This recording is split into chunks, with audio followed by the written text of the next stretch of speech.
So this video will be a little different. Instead of having Luke 10, it's gonna have Luke 10 and the Great Pupil. Wait, 72 is released? I need to check that out later.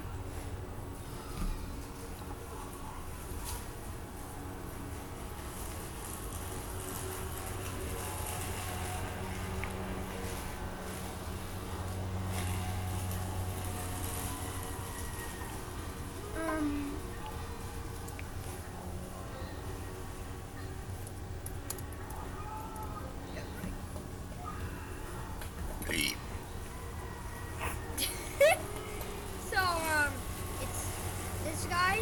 I know he's a math teacher, but you know something. I love math. Oh no, my eyebrows. Everywhere.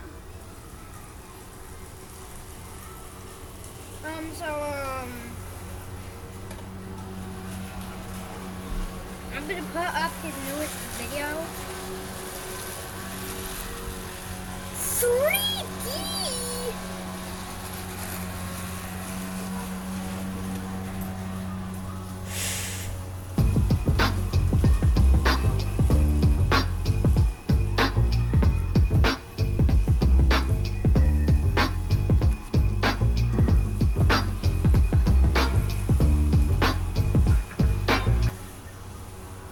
Welcome!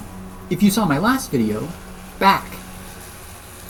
If you didn't see it, we explored how fractals like this can be generated by imaginary number systems. I'm such trying as to base listen to 3i. both of these. And there's a lot more to this topic, guys, so now I it's time to spin the Grey Cuber sequel wheel! Hello, myself. What'll it be? Let's wait and see! Make the viewers uncomfortable. This might be a little longer too. Hey, this is a bad idea. Everyone's gonna hate that knocking Like, sound. come Yeah, you're right. Let's move it over. We'll add an extra dimension. Can we find a way to turn these 2D fractals I into need to- 3D fractals? Well, this idea can be viewed from two different Lighthouse central perspectives, myself, algebra or geometry. With algebra, we have a base and some digits, which we use to write numbers. With geometry, we have a grid that contains a pixelated shape. Guys, bye! Well, I'm just gonna be here until he comes back. It's just me now. Waiting.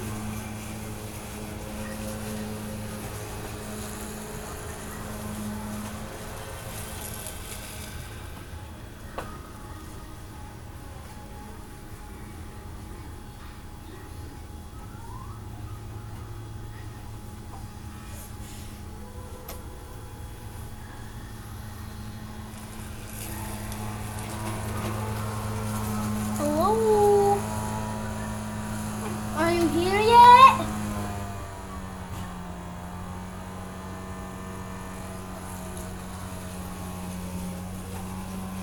Layer 10. Layer 10. I guess I'm gonna use. I guess I'm gonna be here. Okay, here am I. Oh.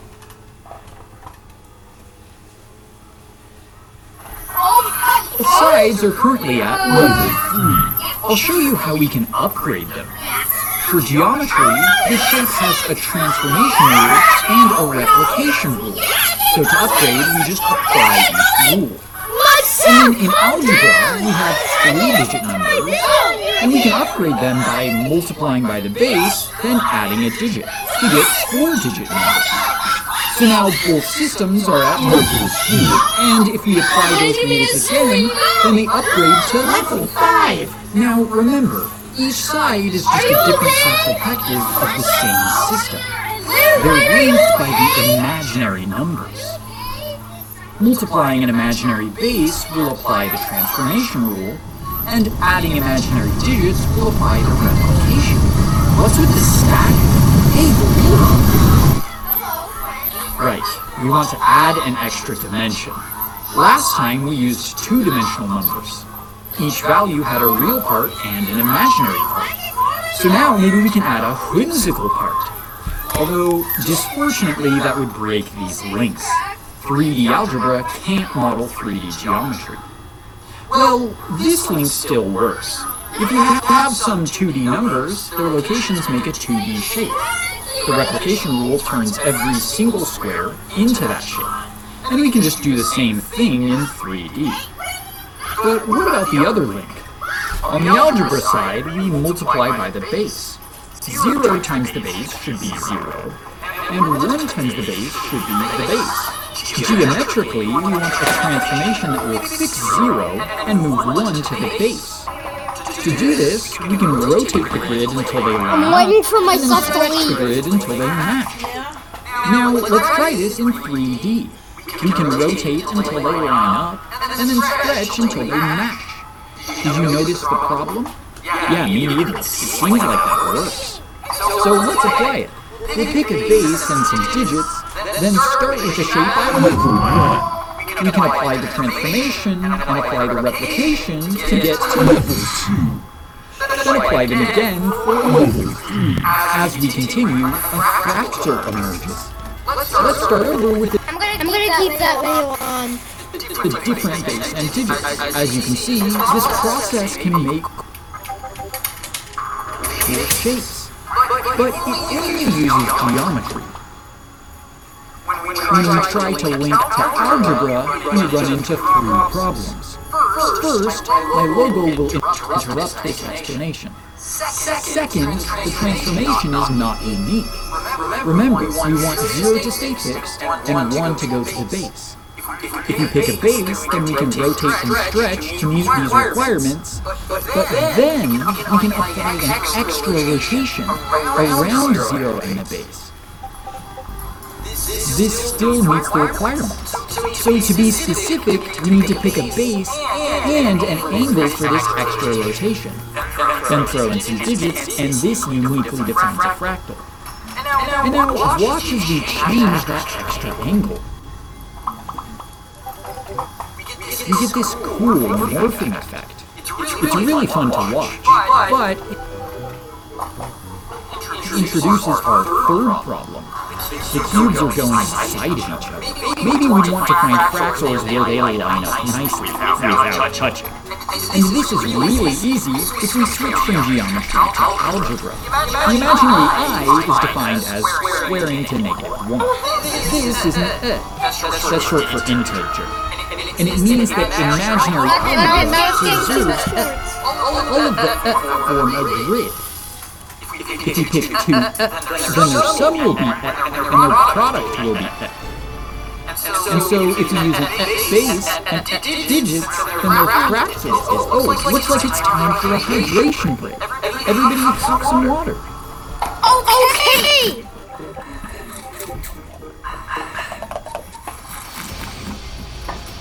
Oh, sorry, I got distracted. We want to add an extra dimension. So I'm gonna So watch if we this change while this he's definition gone. and say that I cubes to -1, then we end up with 3D numbers. Every value has a real part, an imaginary part, You and missed an it imaginary said part. We can I add numbers like this, and we can Yeah, that's multiply what them you like... No, make it go away! We'll make the computer do all the math. But we should notice that the definition uses an So imaginary algebra preserves If we pick an base and digits, then we get nicely arranged cubes. And if we base and digits, why is it glitch? Why is it glitch?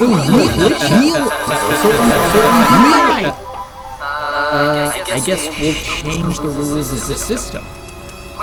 Well, we could change the I definition. Instead of I cubed equals -1, we could set it to -2, or -I, or I squared plus I plus 2.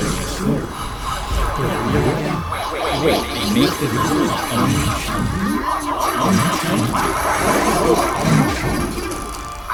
I guess we'll play with shapes? Well, last time we didn't just have squares. We also made fractals using hexagons. We can model the hexagons by starting in a square grid and taking just this checker interest. points that are both odd or both even. If we squeeze them a bit, we get a hexagonal pattern. So we can pick a definition, a base, and digits.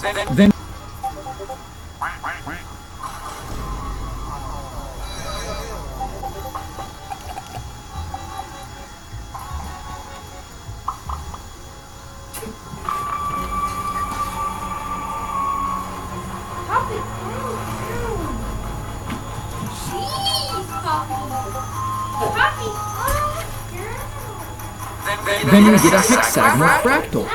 Of course, we can change the digits, or change the base, or change the definition. Wait, maybe we can't. They're overlapping. These values are hexagonal. They're both odd. But their product is hexagonal. No, it has odd. It will take one layer. This definition preserves but it does not preserve hexagons.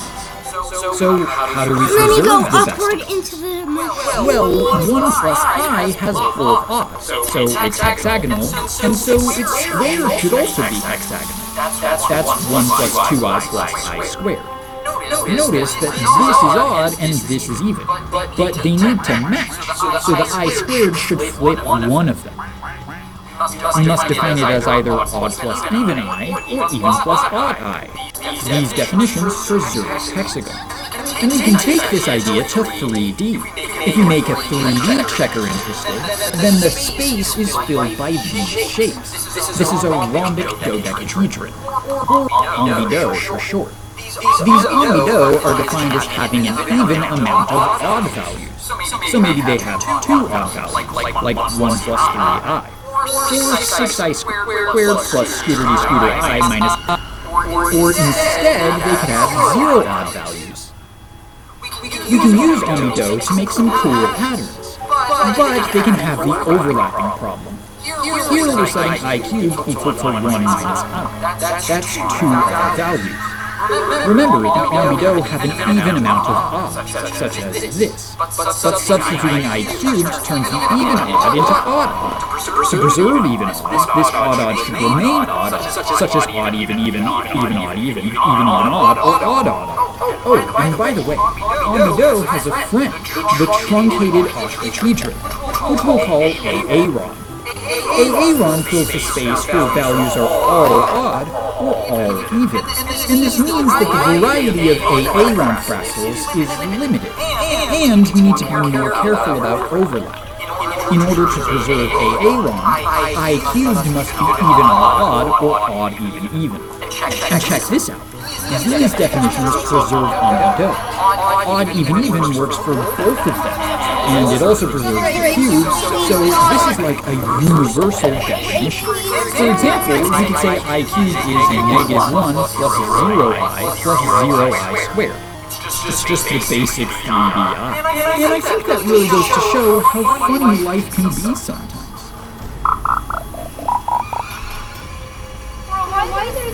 Thanks to the recent supporters of the channel. Follow the link below to my open processing page, where you can play around with the code behind these 3D systems. What? We are killing the planet. Love Roblox? Earn Roblox digital gift cards with Microsoft Rewards. Sign up for Microsoft Rewards and earn points for your everyday activities when you search on Bing, play on Xbox.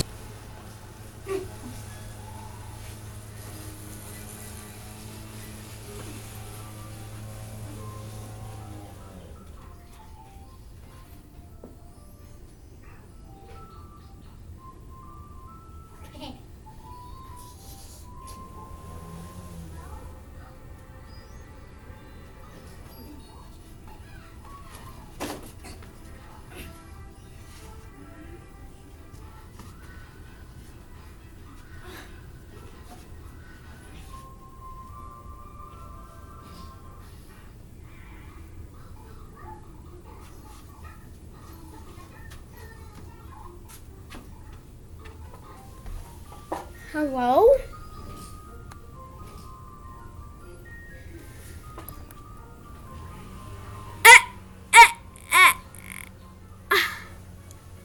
Wait, how long has this been? Let me check. It's so long. That's so long.